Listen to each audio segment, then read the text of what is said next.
Hi, this is Nevin Williams. I am a real estate investor and a mortgage loan officer, and today what I want to talk to you about is trying to buy your first home in a high interest rate environment and high home price environment.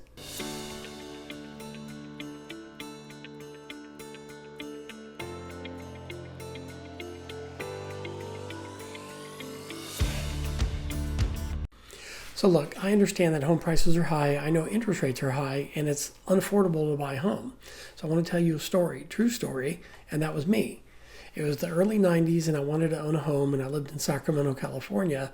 And at the time, I was a delivery driver, so I didn't make a lot of money, but I just knew that I didn't want to keep renting.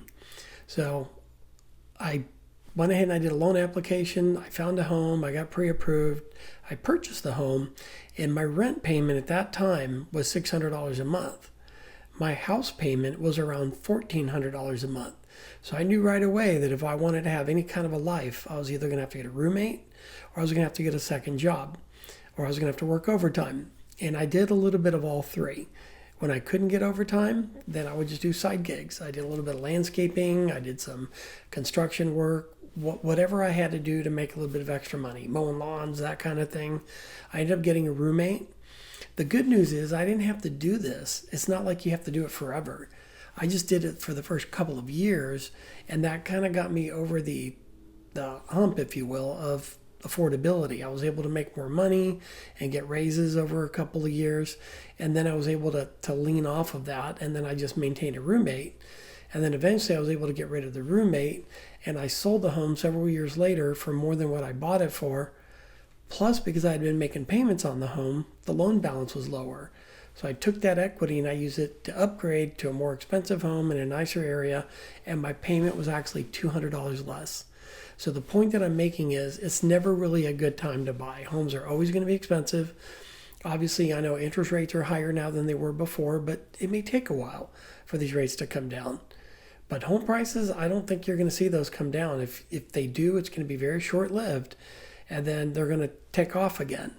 So unless you're getting substantial raises to keep up with the price of homes, waiting I don't think is going to be a good option. So maybe put together a plan on getting roommates, or maybe going on a purchase with somebody else with an agreement that you'll sell the home after 4 years or 6 years, and you'll split the proceeds.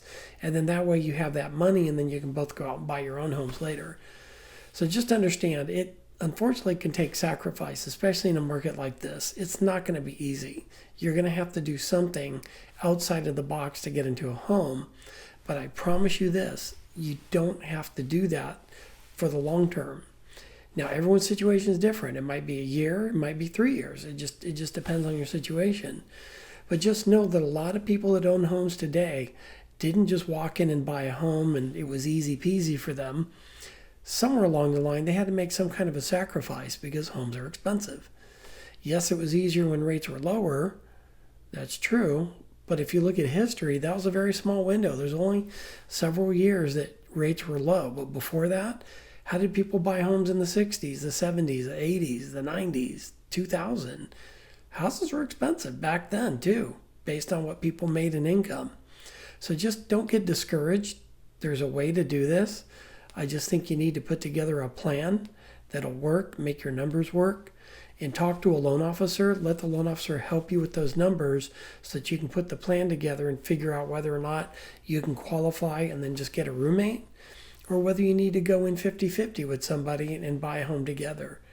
I hope that helps. I hope that at least gives you some comfort in knowing that it's not necessarily going to be easy. It's hard for everybody, me included.